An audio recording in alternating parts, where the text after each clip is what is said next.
Da har jeg tatt turen til The Arcus, og her har jeg funnet Paul, som tok vare på mammaen sin frem til hun gikk bort i mars. Og hello Paul, how are you? I'm fine, thank you very much.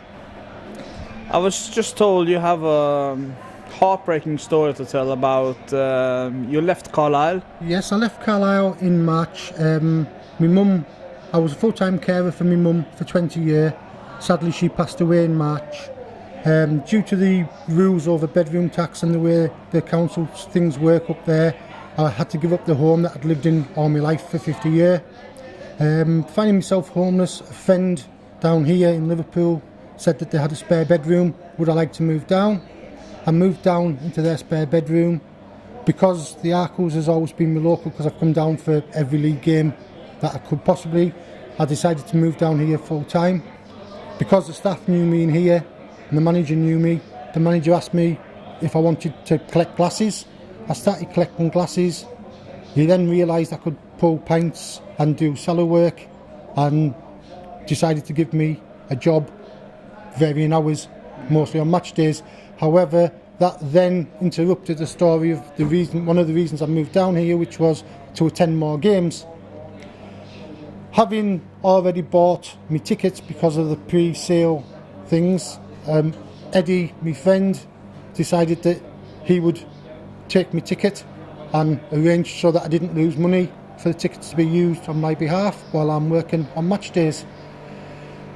It's a double-edged sword. In a way I need to work, but in another way I miss going to the game. That's one of the reasons really that I moved down here, so I found that very heartbreaking. And then I eventually moved into my own apartment. It's only a little one-bedroom flat, but it's good enough for me at the moment. But I'm finding that a little bit difficult, especially coming up to Christmas, with it being the first one without my mum. And how I'm going to cope over Christmas is to be seen, although there is lots of work in here because of the games that we get coming up. So I'm hoping that because of that I'll be working most of the time, so that'll help take my mind off it. But yes, it is very up and down at the moment, should we say. As I say, I've moved down for the football, I've moved down for everything else, but in another way working is interfering with me one of the reasons I moved in my social life.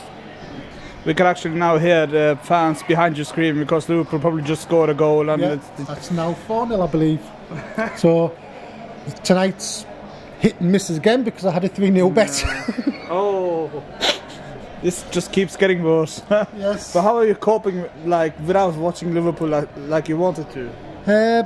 I tend to rely heavily on match of the day and the highlights on TV now.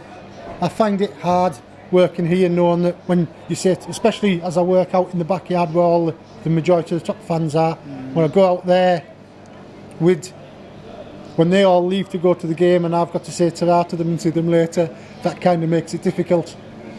But I suppose it's one thing I had to put up with because obviously I needed the work, so you need the work to live, so you need to earn money, so that was the easiest way of doing it.